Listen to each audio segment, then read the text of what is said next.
ಶಾರದೆ ದಯ ಪಾಲಿಸು, ಈ ಬಾಳನು ಬೆಳಕಾಗಿಸು.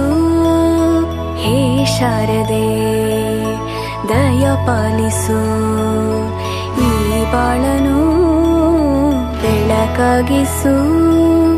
ನಾಳೆಗಳ ದಾರಿಯಲೇ ನಂಬಿಕೆಯ ನೆಲೆಯಾಗಿರಿಸು, ಮುನ್ನಡೆಸು.